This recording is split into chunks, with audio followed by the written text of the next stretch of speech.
Gentlemen,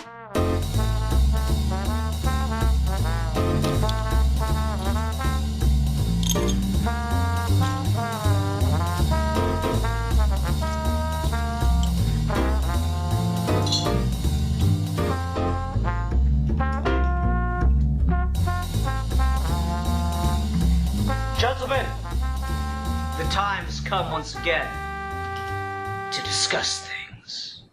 How old are you? I don't fucking 22. What? Fuck off. I didn't realize I was much older than you. What the fuck? Yeah, what the hell? See, this is how it feels all the time. What the hell? Ah, no. This is a bit different, I suppose. On that note, hi everyone, welcome to another episode of Geeky Gentlemen.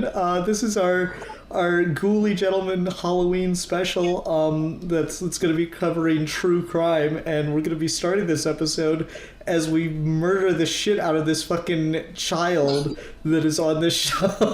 This fucking toddler just walked up in here and has been dressed like a grown man. What the hell? I'm just saying, y'all. Prodigal at a young age. It's just the Damian Wayne syndrome. What can I help it? Y'all old and Either that or you peaked really late. You just peaked really early. That's all it is. What's up, everyone? I'm that Matt kid, or as I will now be known, that fucking Matt old man. Jesus. That Matt guy. That Matt guy. Oh, God. We all have rebrand. We can't be kids anymore. We're about to be 30. So he's 30. Yep, I'm 30. I'm 30. Actually, you know what? The fucked up part, I'm 30, and in just a couple days, I'll be 31. Oh, God, you won't disgust me. Maybe a serial killer will come put us out of our misery. See?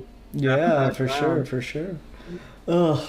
Anyway, welcome to the Ghouly Gentleman Halloween special.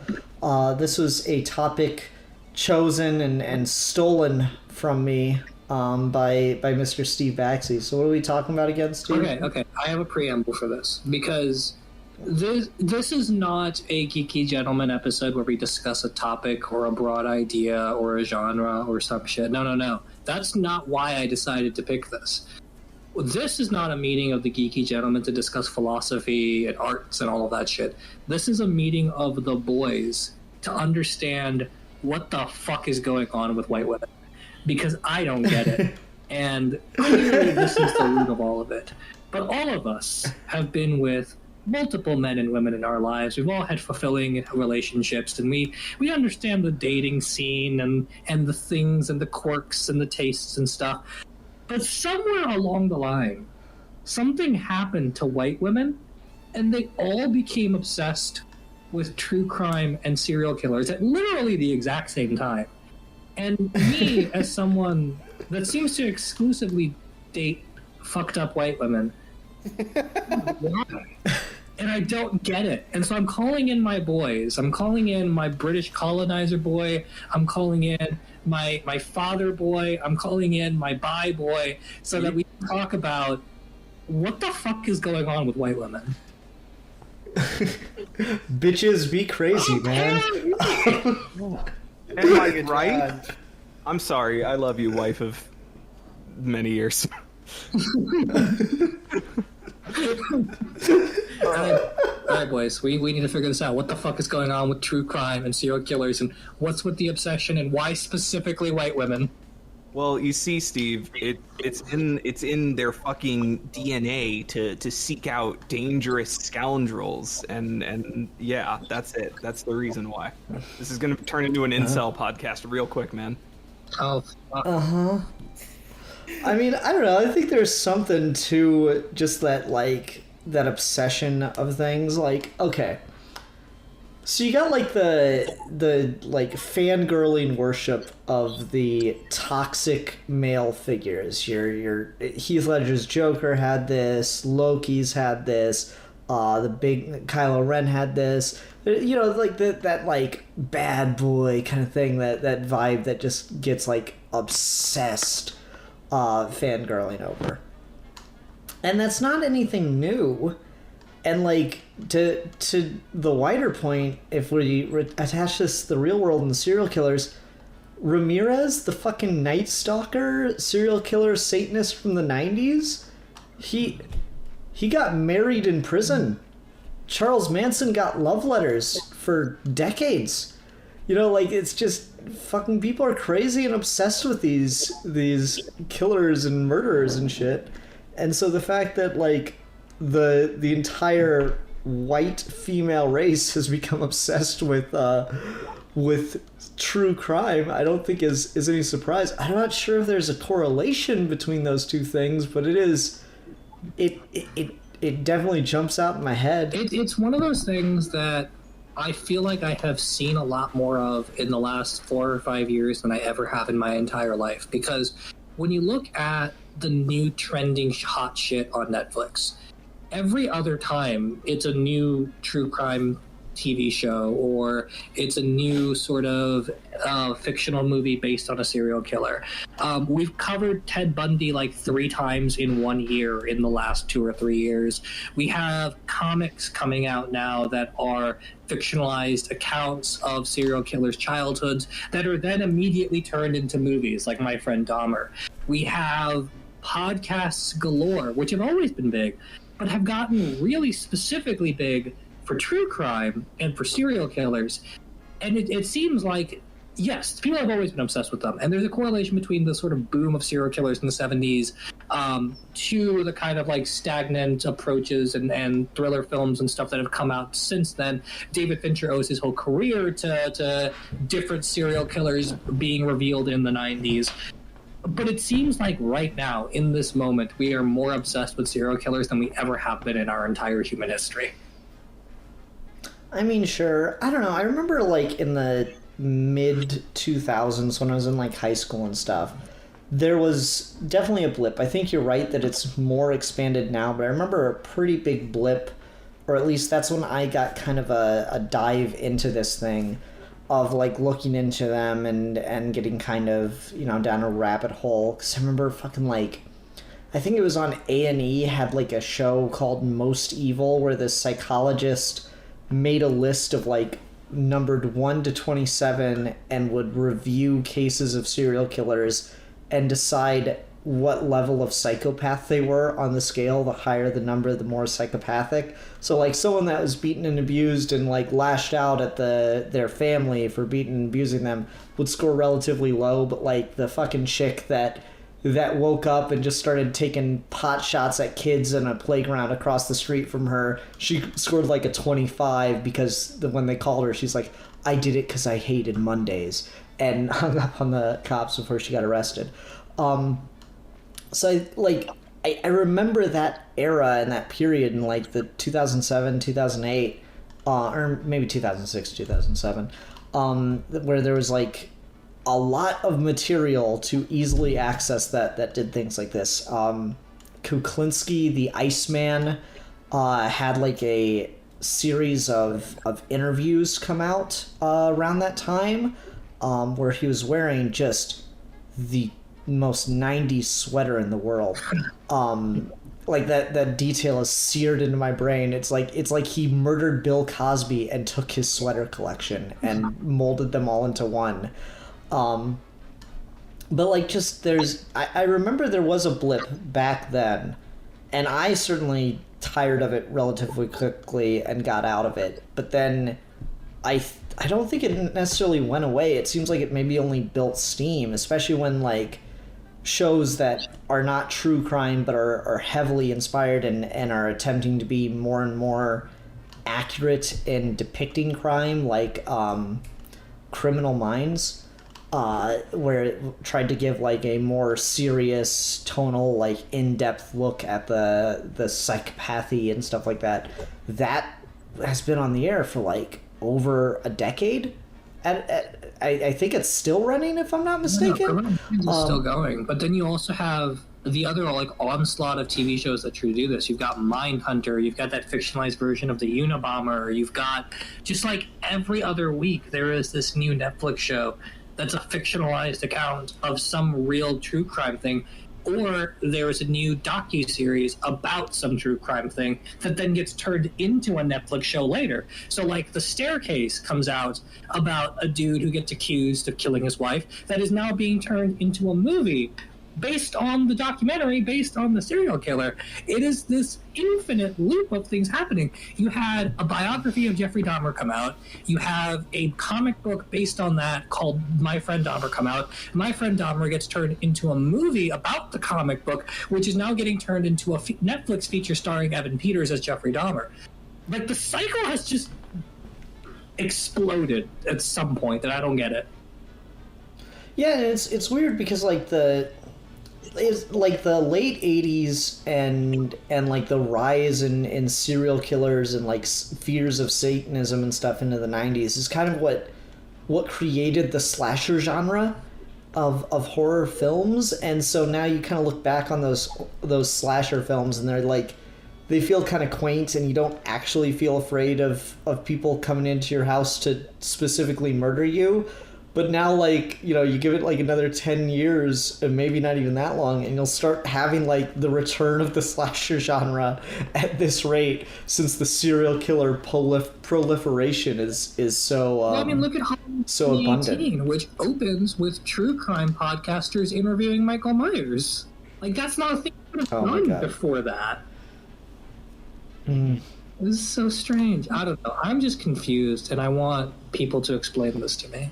I don't know. I remember like the Staircase one's kind of interesting because I remember seeing the episode of Forensic Files that discusses that case.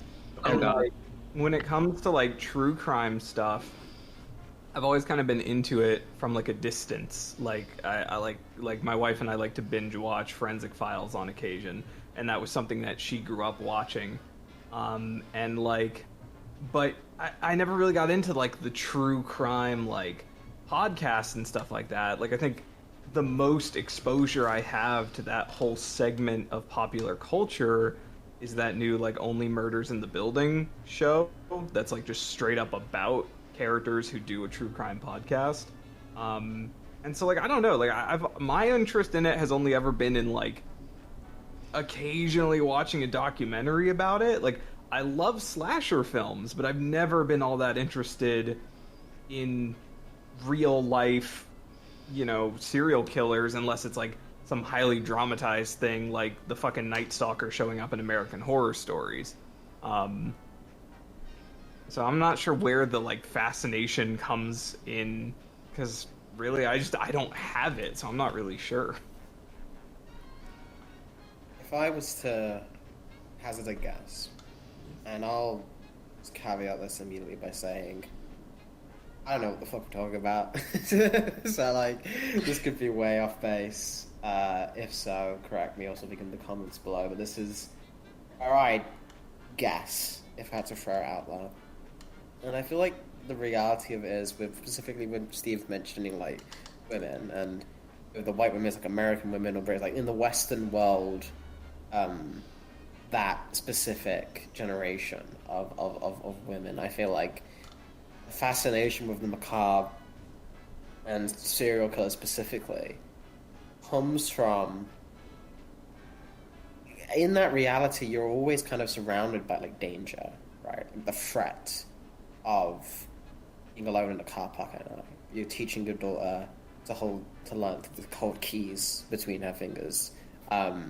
In case of the attacker or the unknown or something of that sense. There's a threat of feeling unsafe in the everyday that is much more heightened than it is for a man. And I feel like that with serial killers and being able to indulge in that and being able to read about that or watch people about that or learn about that or anything with that, even again the people who like get really into it and like sending love letters to Ted Bundy, I think it gives a measure of control back. I think it gives like I can get into this, you know, I don't have to be afraid of going outside from whoever will be attacked because I can read about when that happened to someone. It's like, oh, that's horrifying, but it's like a release. And again, that makes it sound like fucking everyone in the world is like a shaking wreck who can't go outside unless they watch their fucking BuzzFeed Unsolved or some shit. But like, it's not to that exaggerated degree, but I feel like almost subconsciously, I think there is a sense of kind of catharsis with the serial killers and stuff. On that sense of being able to learn about it, and if you know it, you have control over it, if you can read into it. I also think if you look at serial killings and like murders, what are they, really? They're the closest thing you'll ever get in real life to soap operas. Because they're all people who knew each other, and they're all arguments, or love affairs, or fucking obsessions, or desires, or greed, or all these kind of things that we read about in our fiction. And they're just played out in like a larger real-life scale and more bloody results.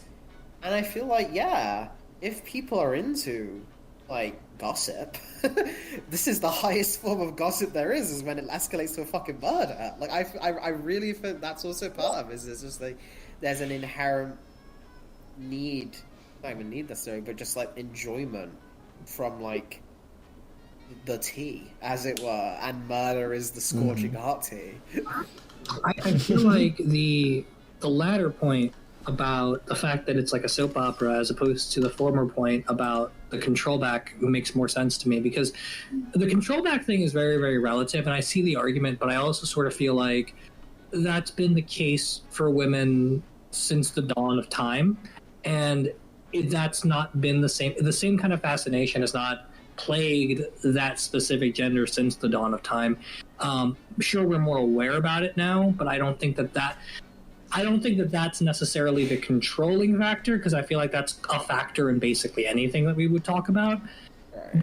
Yeah, that it is just kind of tea, and that we've learned so much more about this stuff recently, and that in a lot of ways, the kind of like hyper explanatory, give me all of the information available culture that we live in now, projected onto a topic that kind of defies explanation, just makes it a little bit more fascinating, because like maybe there's something to say about the idea that like if I want to know about a court case, I can look it up and like know everything about the court case.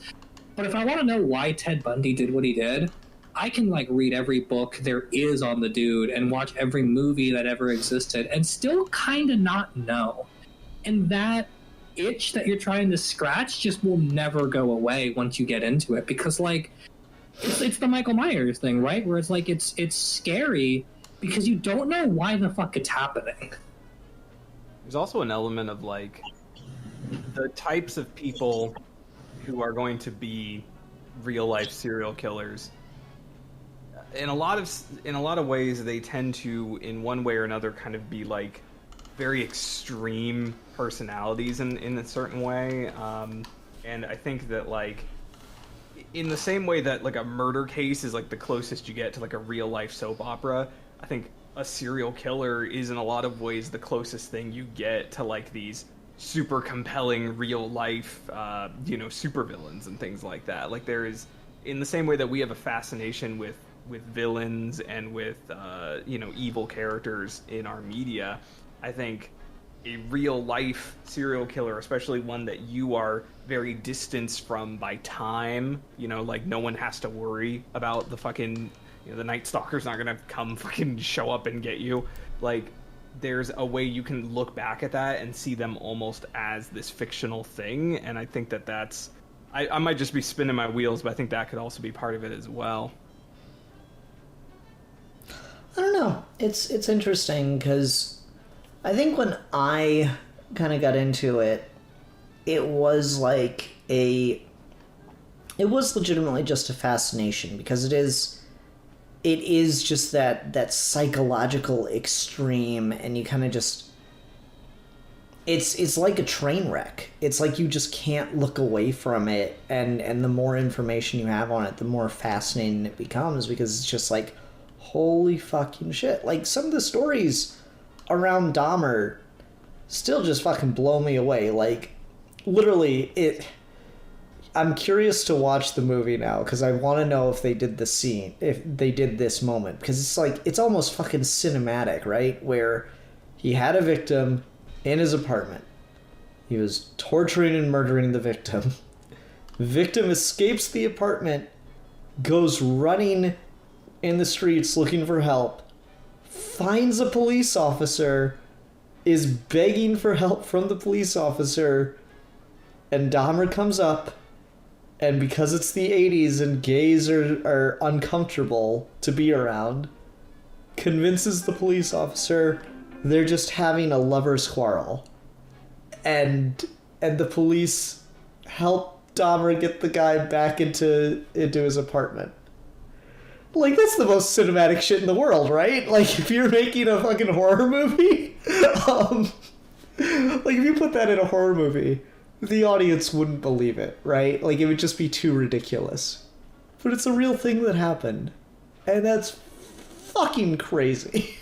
Yeah. I don't know. No, I feel like there is that with it as well, just on a general level. I think what with Steve's kind of thing was going for like a very specific, like kind of gendered response, which I do think, yeah, I've noticed that as well. But I feel like once you get to that point, you really can just find a like, why is fucking bubble tea like like is that seizing back control as well, like from the bubbles or something? Like, I feel like if you go too far down that rabbit hole, you do lead to like Matt was saying, like the fucking incel podcast.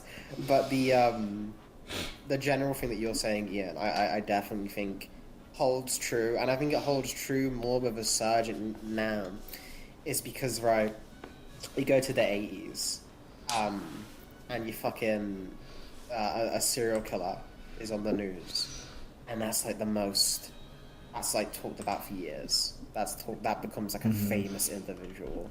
You take any of the school shooters and you plop one of them into 1977, and they've suddenly become a world-renowned name for the horrors they committed.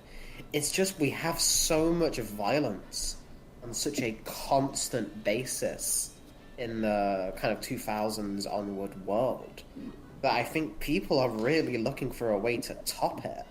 So like, people get more and more into the more and more extreme stories as a way of trying to shock themselves, because you can turn on the news and the most horrific things you can imagine are already happening around you. So how can you have sensationalism in a world where that's the mundane now?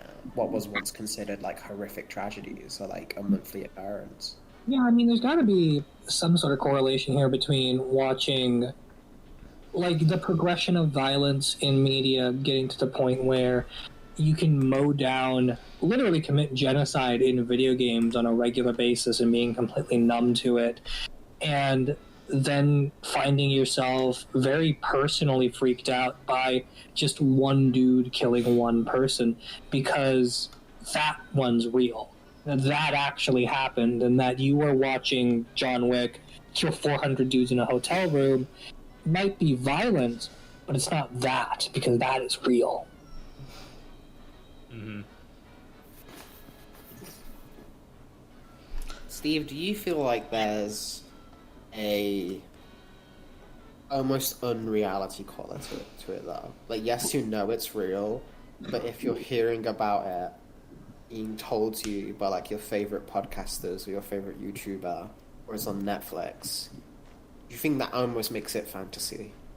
See, I feel like I would be inclined to agree with that if I didn't know so many people that were into this kind of stuff, because they have more like vivid reactions to this stuff than I think I could be capable of, and one that I even really comprehend. So I've got one friend who is so obsessed with this stuff that they've gotten to this point where they don't keep any of their sharp kitchen objects in a drawer.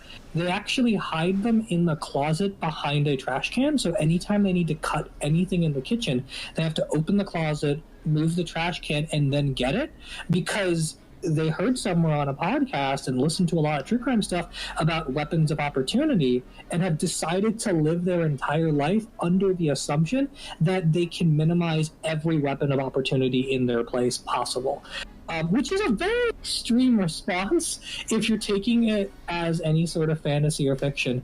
But then I know other people that like they move into like a nice suburban house and they can't get through some of these stories because it just seems way too real when you live in the kind of neighborhood that the Night Stalker would show up in.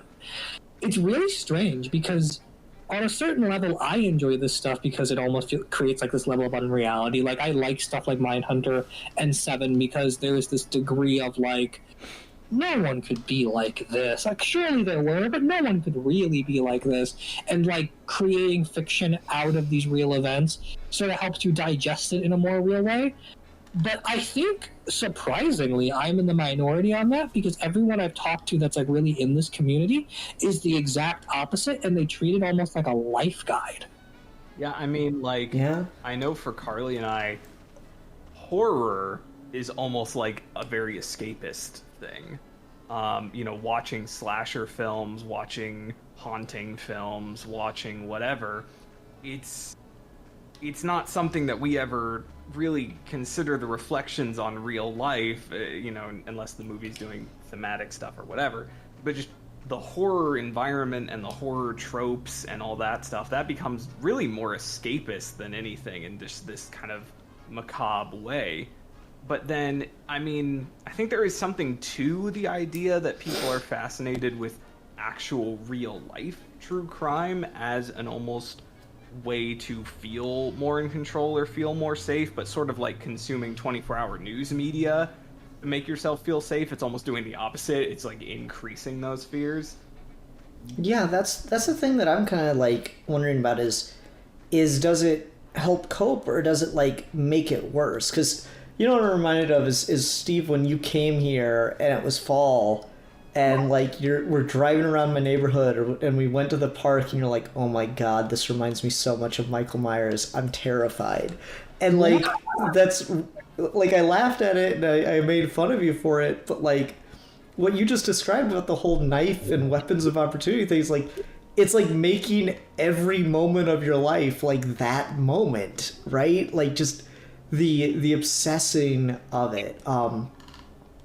It's weird. I don't get it. Yeah, that's the thing that's like really interesting to me about this is that like we have hobbies, right? Like everyone has hobbies. Like we obsess over superhero comics. We like Star Wars. We read manga. We listen to heavy music. Like these are things that we get into and we escape into and we obsess about them to real degrees. You know, there's a degree to which superhero comics help me in my real day-to-day life and become practical things for me, and that makes sense. But like when I talk to people that are like really into this kind of hobby, they're not treating it like I would understand you to treat a hobby, and they don't treat it like their own other hobbies. They treat it as almost like Matt said, like the 24-hour news cycle. Like it's almost like a warning.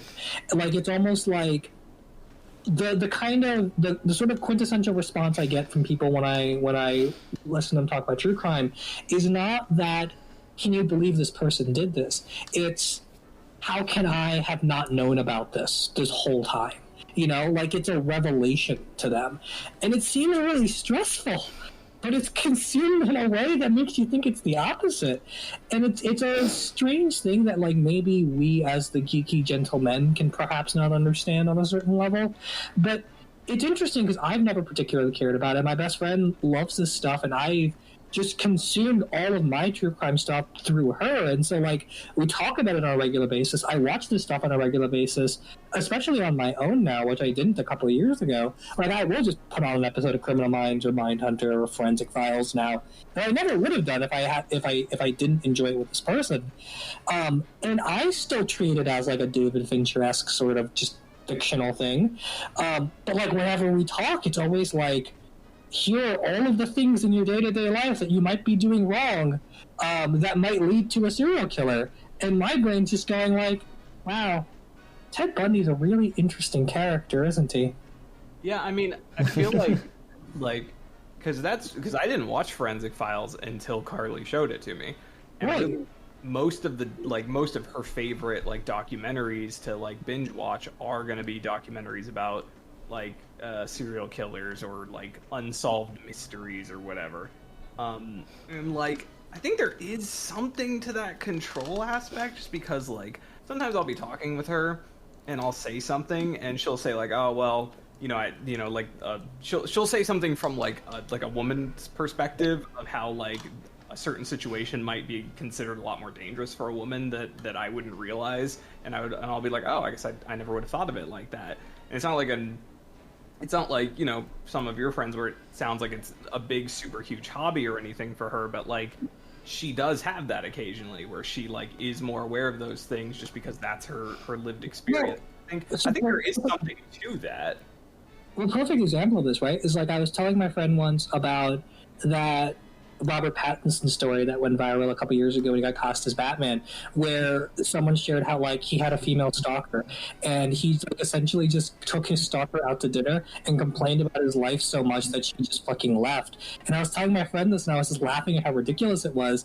And then they responded to me like, "Well, if that was a man and a woman in a reverse position, then they probably would have died." Right. Like, yeah, exactly. You're right. I never thought of that.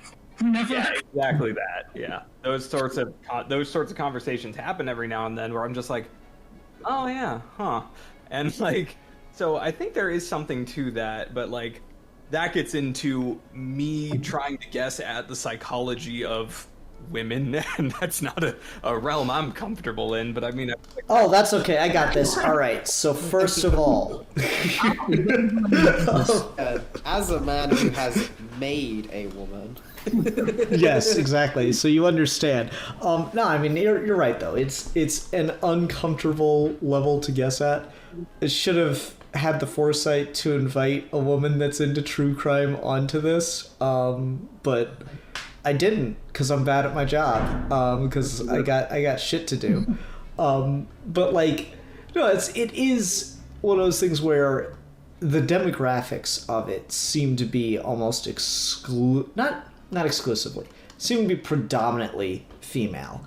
And so you do have to wonder what it is. And so the thing Alfie brought up earlier about it maybe being like that, subconscious or just way to cope seems interesting. But then, yeah, it's like if it's making you overly cautious, like it almost sounds like it has like the same effect PTSD has on people. Where like you hear about like a soldier who comes back from war and stuff, and like they hate 4th of July because of people setting off fireworks before the night of the 4th, and it just flashes them back, and they sit at like when they go to a restaurant they sit with their back to the corner and stuff so that no one can sneak up on them. Just it reminds me, it has that same kind of vibe when I hear stories like that. I'm like, well shit, you're just not living your life, you're just fucking going through hell every day. You've never left the situation, and this is a case where like you're fucking never in the situation. So funny story about Criminal Minds, and this is where, all right, oversharing on Geeky Gentlemen, okay? So Haley and I went through a period where we watched Criminal Minds. It was on Netflix. Yeah. We were watching a lot of episodes of Criminal Minds, okay? That is too much information. Jesus.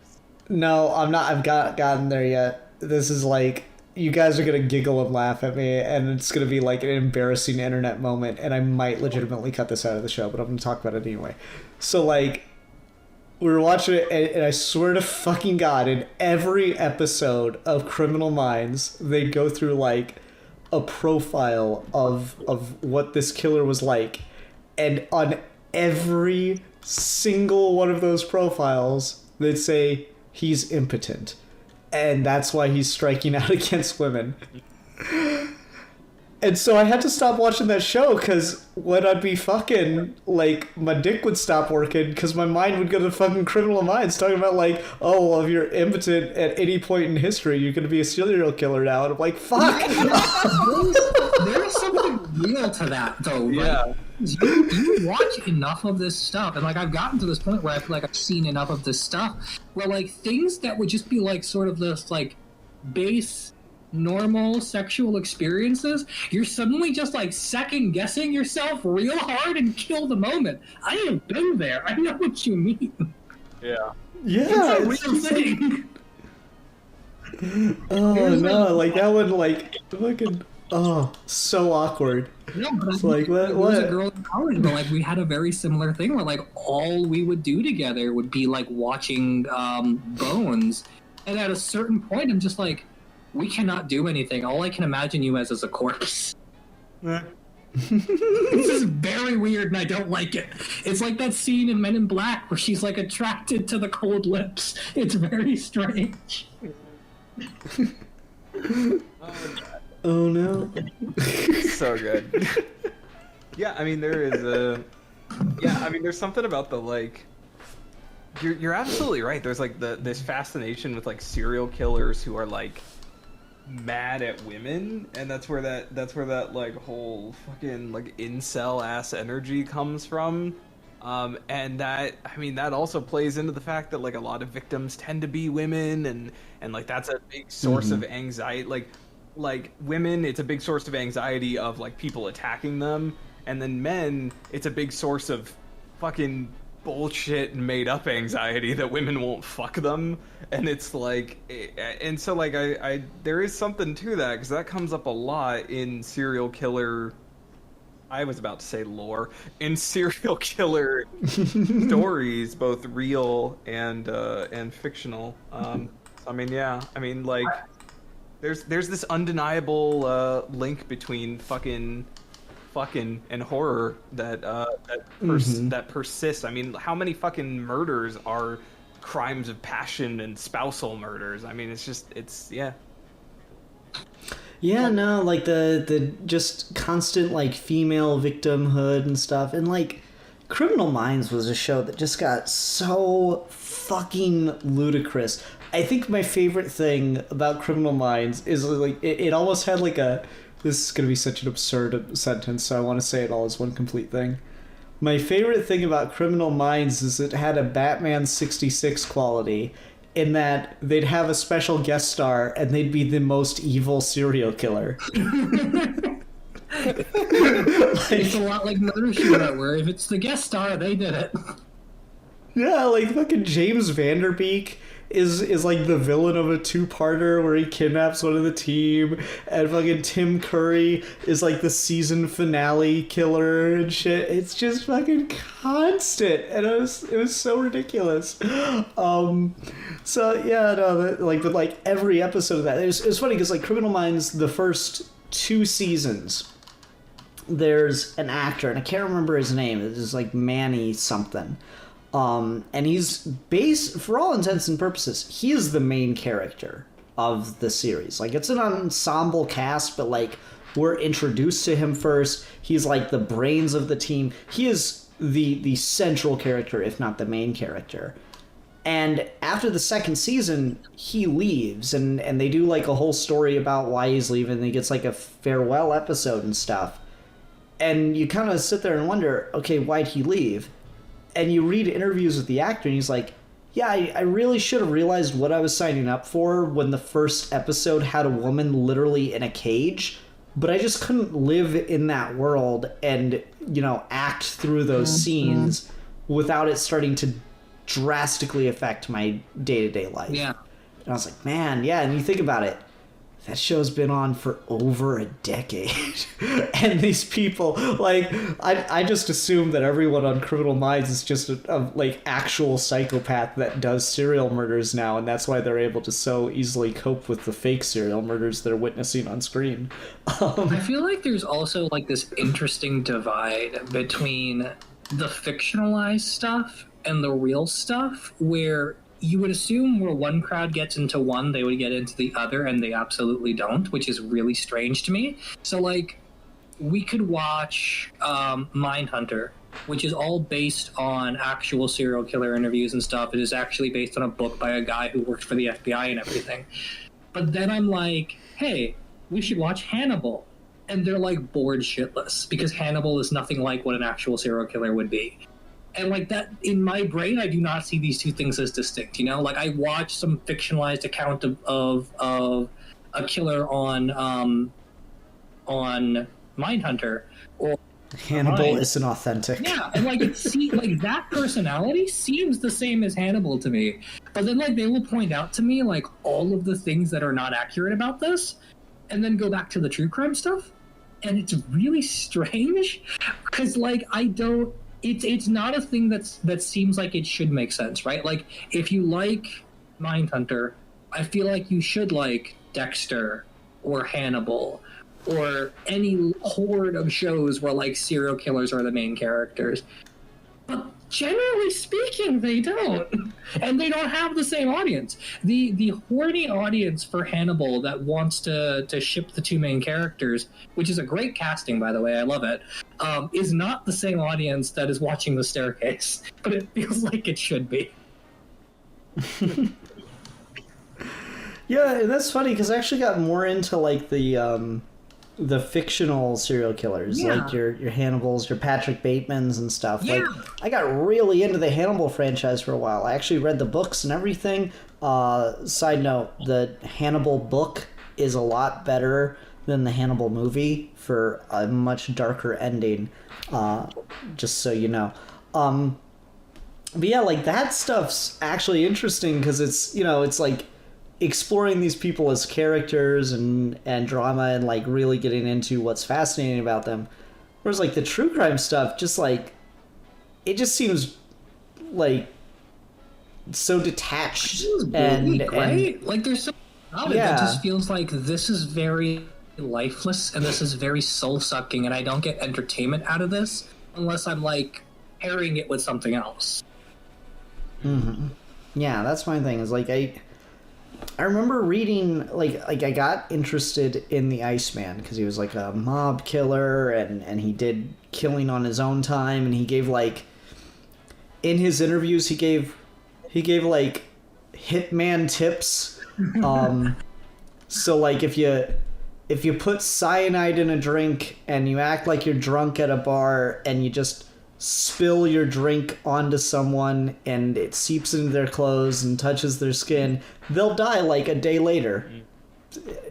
Who knew? This murder advice brought to you by Sid Part 2. Vote for me whenever I run for office in the future. So like that side of things, I got interested in it for a little while. And then, like, the further I went into it, the less interested I became, because I, like, pretty sure I still have the autobiography on the Iceman. And I never bothered finishing it. I got, like, a couple chapters deep, and then I just lost interest. And it's funny enough, because I know Michael Shannon was in a movie about him just a few years back recently.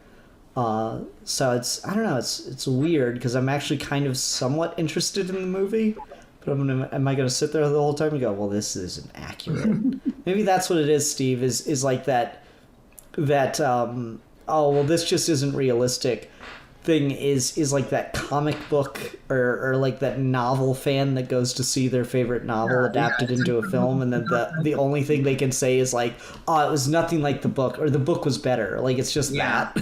It's that response. Yeah, no, I mean, I'm sure there's a part of it that's there because, like, when you actually put these things side by side, I think there is an element of, like, okay, yeah, the truth of it is actually a lot more fucked up than anything you could put in fiction because, like you said earlier, you put some of that stuff in a movie and your producer will be like, that would never happen. You know, like, there's a degree of like, the stuff that inspired Texas Chainsaw Massacre is a lot more grotesque and hard to swallow than Texas Chainsaw Massacre, and you could not put that in a movie. But that's also probably why I like Texas Chainsaw Massacre more than I like the real stuff. Mm-hmm. Yeah. There is definitely like a visceral, like seeing like tons of people getting mowed down on screen, like at least for me, I mean I can't speak for everyone, that is like, that doesn't bother me in the same way that seeing some blurry security camera footage of a person actually getting shot does, because it's never the same. Like, it's never really the same. Well, there's certain ones, like certain kinds of actions or certain kinds of killings that, like, just will not bother me in anything except in a true crime context. So, like, I'm not squeamish about, like, people slitting their wrists in fiction. Except for, like, one time when I saw it on like a recreation of a true crime thing, and like it viscerally bothered me, and it never does in any other context. So Carly has that with getting like people getting their throats slit. It makes watching Sweeney Todd difficult. Every time we watch that movie, like during the whole like musical number where he's she's just like glancing away from the TV like every 2 seconds. Have you ever watched Jersey Girl? Jersey Girl? No, I don't think so. The Ben Affleck Kevin Smith movie where he's got a daughter. It's Kevin Smith's best movie, and at the end It's really not, but okay. At the end, he's at his daughter's like talent show recital bullshit, and every kid and their parents has decided to perform a song from Cats, except her and Ben Affleck, who decide to perform a song from Sweeney Todd, and it's just this 8-year-old girl with Ben Affleck on stage slicing people's throats, and it's amazing. That does sound fun, actually. That movie is really good. I love it.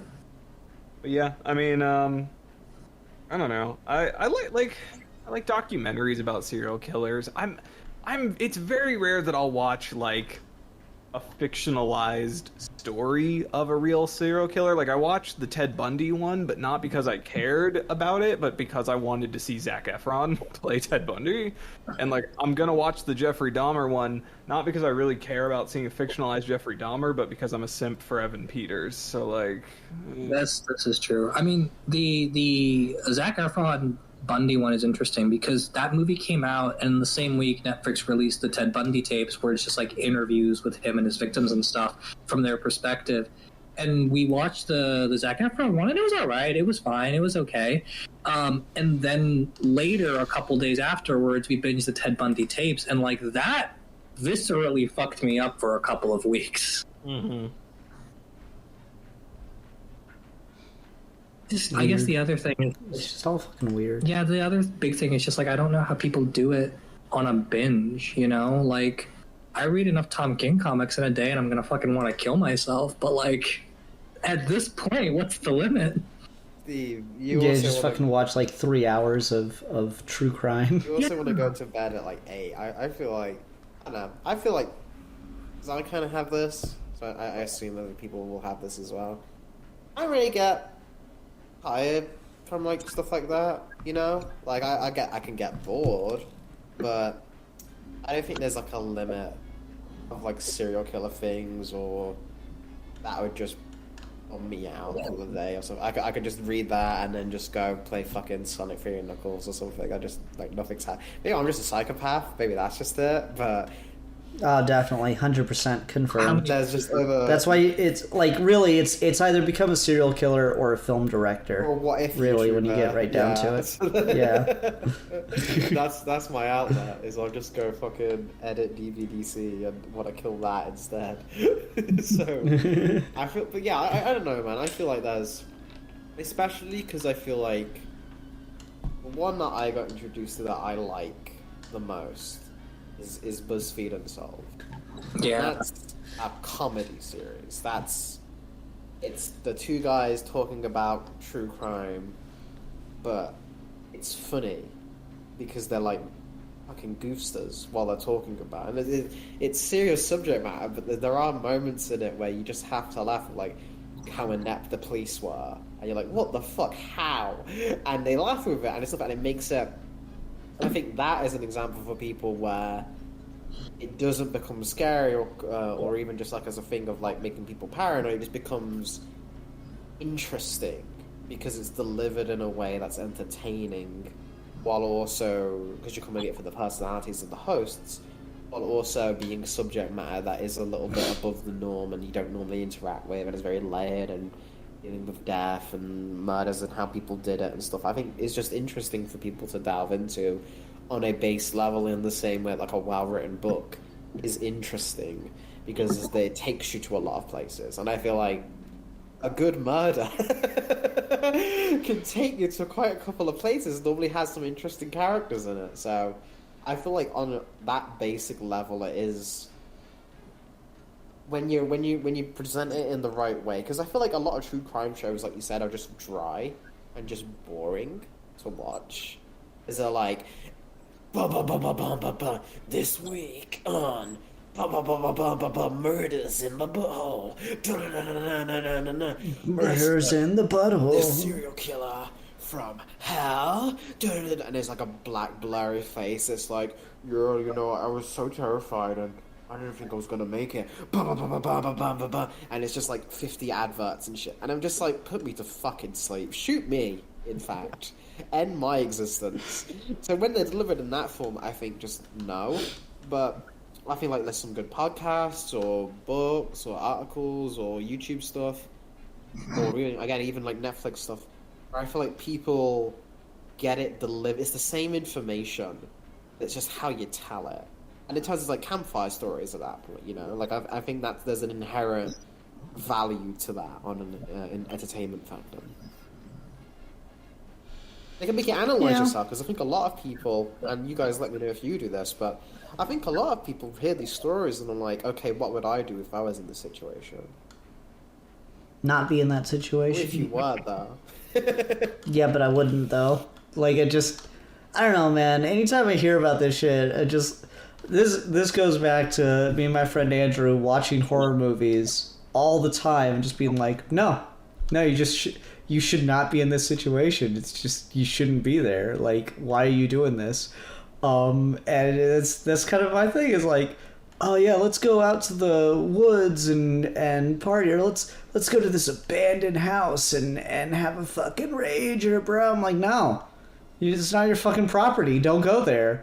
The best case scenario is the cops get called on you. The worst case scenario is get the shit murdered out of you. What I was more referring to wasn't what would you do in a situation if you were the victim. I'm talking about if you were the murderer. Oh, well, in that case, let me just consult my murder handbook of all my murder fantasies that I write down in this handbook. Yeah, that's what I was saying. Murder fantasies. I mean, I do that. I'm like, why would I get away with this? I've figured out how to kill all of you. I'm Yeah. Coming next month!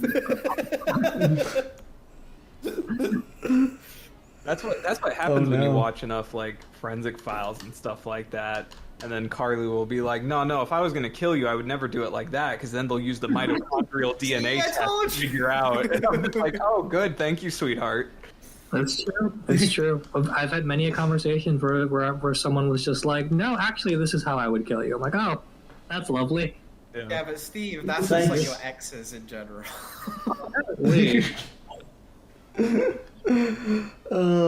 Steve must be monitored at all times, otherwise he could be murdered at any instant by one of his crazy All exes. those times I've fallen down the stairs were accidents. You All don't of want to fight Steve Baxi. It was me, Steve.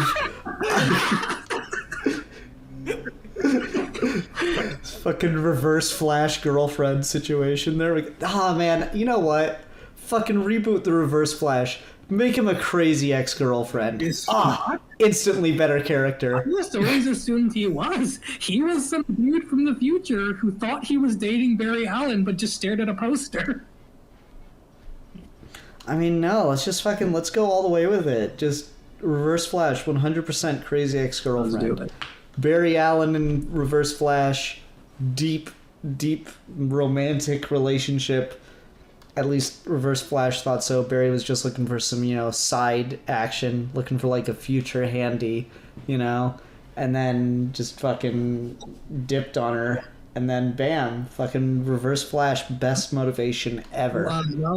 Instantly better character. While we're at this tangent, can I just say that fucking dialogue where someone's like, the Flash? And then he's just like, no. Some would say, I am the reverse, is the greatest line anyone has ever written. Is that a line of dialogue that's made it into a thing? Yeah, no, that's like a real reverse Flash Yup. line. God. Someone had to write that down, and it had to be quoted ad nauseum to the point of ending up on the Flash TV show, and I just can't. I didn't get paid for this, but someone else did to write that. It's fucking good, though.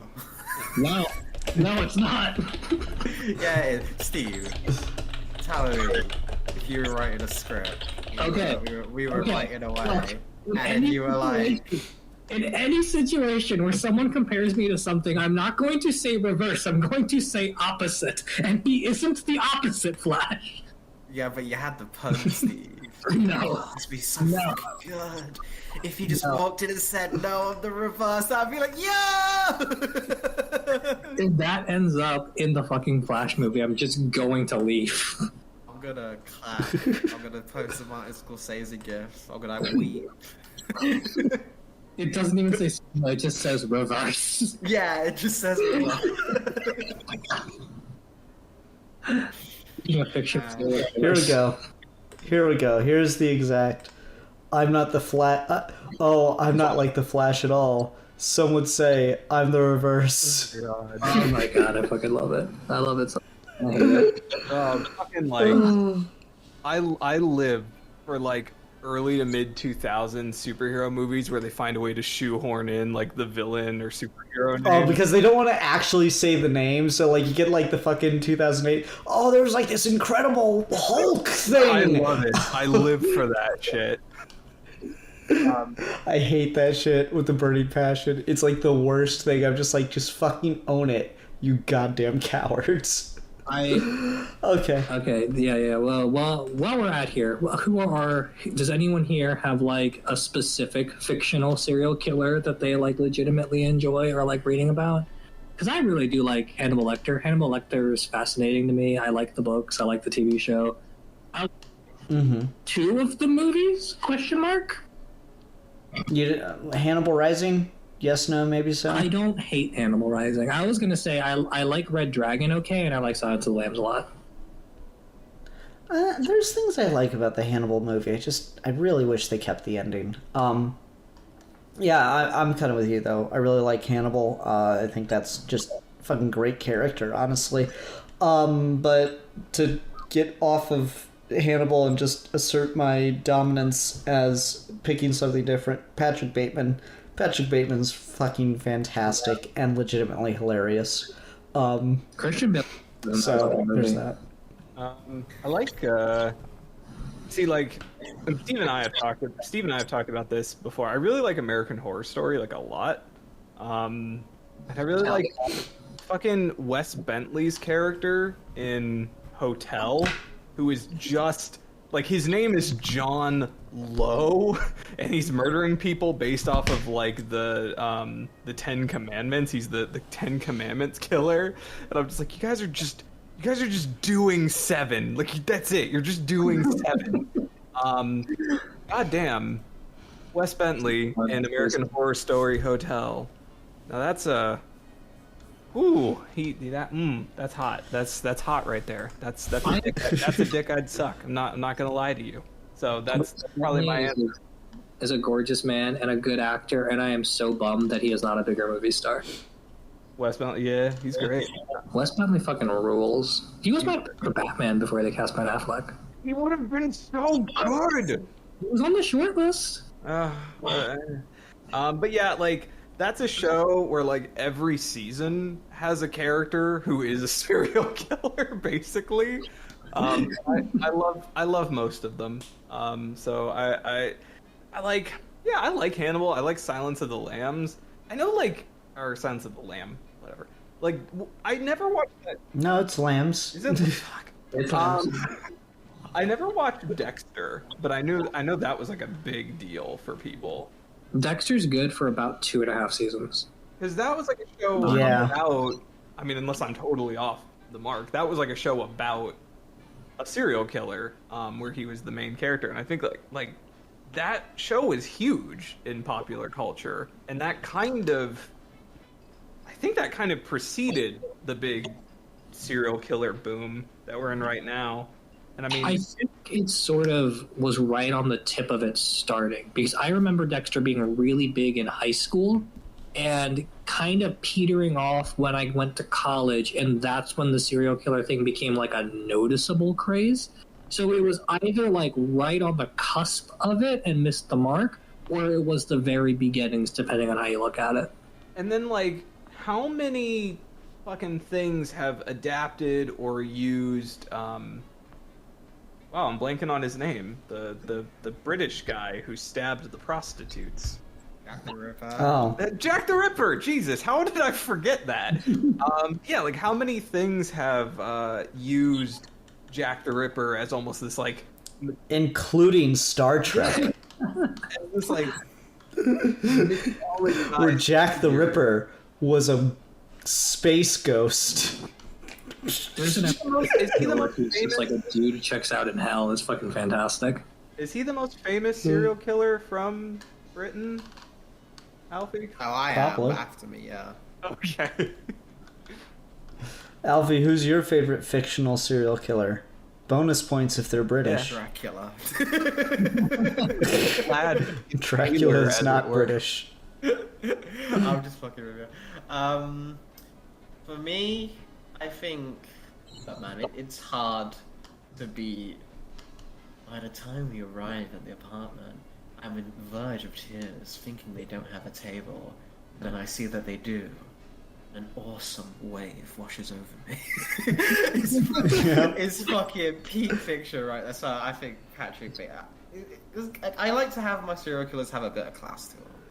I don't like. Uh-huh. I like if you can't have a nice apartment, you don't have a suit, and you're not like soliloquying as you're shoving rats up people's vaginas. Like, what's the Ah, there we go from the book, Man of Class. What's the point? Like, what's the fucking point in being a serial killer? At that point, just start wasting everyone's time. Like, I like serial killers that have a little bit of a gimmick to them, have a little bit of a bit of decorum to them, get that Lex Luthor vibe. Because yeah, you're scum of the earth, but like at least embrace it. Like, don't just fucking they just like the Cletus Cassidy's or the Victor Zsasz type serial killers that are just lunatics that eat piss. I'm like, no, mismove those guys. I need the decorum. Patrick. Yeah, Patrick 100%. I was gonna ask you if you've read the book, so yeah, good boy. That book is so fascinating. I will never read it a second time. Man, oh man. Legitimately, I can never eat spray cheese again. Like, I'm eating it right now. I was like, oh, pussy. Yeah? No, Yeah? of course not. Fucking eat spray cheese and read that chapter out loud. I dare you. Like, do a live I'll stream. do it.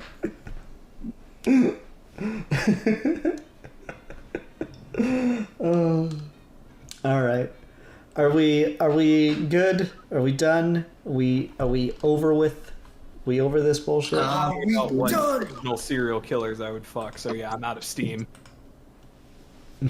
We may have. Put me on the list. Sorry, Steve. I was gonna What? say we may have finalized our conversation, but the white women have not. So No, that tracks. Oh, okay. So, any final thoughts, or we gonna go on and decide whose pick it is now? Seven's a really good movie, and you know what? It is not overrated, contrary to what some people might say. That's all I got.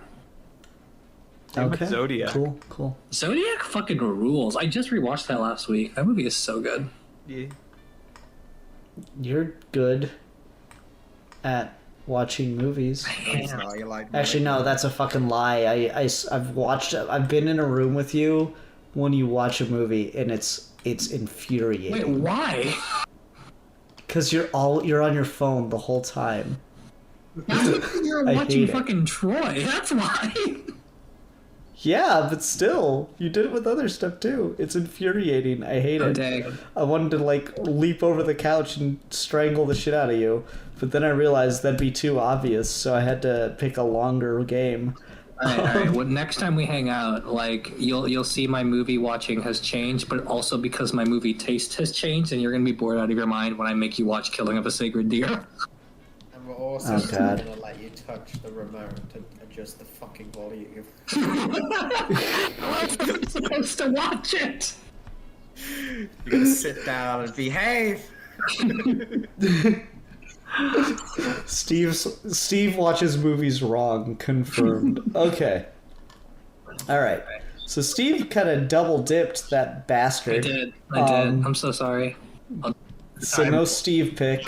I did the most recent one before that. Alfie before that. So I think Matt, it's your go. It's your go. You get to kick us off for History Month with a discussion or a review topic. I'll let you What are you make gonna your do, make your decision. or at least consider the Halloween thingy. The what? You said like a Halloween special episode thingy. This is the Halloween special. this We one. just recorded it. This one? Oh, I see. Oh, I have to do a pick for History Month, huh? Yep. Jesus. So does it have We could talk about Jesus again. That would be fine. Good choice. Can we talk about all of that fucking pro-communist propaganda with all of their critical race theory and ruining our traditional American values? So, like, Yep. does it have to be about history, or can it be like a period piece? The period pieces are fine. Okay. Like we did fucking Braveheart and Titanic at one point. Okay. Oh, damn. I'm half tempted to pick Sid and Nancy to make myself finally watch it. What the fuck is Sid and It's about Nancy? Sid Vicious, the bass player for the Sex Pistols, and his horrible fucked up life, and his girlfriend and her horrible fucked up life. But TBH, I'm now kind of very interested in this Jesus topic, but that's not really that's a discussion topic, not really a review topic. It's discussion or review. It's up to you, sir. You pick your thing. You pick it. I just was kind of shit posting out of my mouth. You know, but you pick whatever you I want would to kind pick. of be interested to talk about Jesus as a historical figure and the way that he has been sort of approached in the public culture over the years, because like Christianity is a subject that I am unfortunately reasonably informed about, having grown up in the church for most of my life. So like I think that could be interesting. If only Matt was there for more episodes of Geeky Gentleman Jesus Month. Maybe he would have gotten this out of his system, but I guess not. It's okay. So would people be down to talk about Jesus? Our Lord. I mean, I was excited to talk Yeah, about let's- Gary Oldman playing Sid Vicious, but I am also down to talk about Jesus. Steve, I do want to talk about that, but then I'd have to sit down and watch it. I just have not been in the mood to watch that movie for the 3 years that I've owned it. That's amazing. Get us one of mine at some point if that's the case. Please do, so that way I have a reason to watch it. Let's talk about Jesus. Fuck yeah, I don't care. All right, yeah, Jesus. I'm gonna have to read Jesus the as a historical figure. Jesus is a All right, yep, you got to read the Bible for research. Everyone do your Bible studies. everyone read the whole Bible. Yeah. All right, should be fun. Everyone, thanks so much for watching. Until next time, I'm the philosopher. The serial killer erotica lover. I'm the champion of serial killers. And I am confused by white women. And we are your ghouly gentlemen, and we will be dissecting things.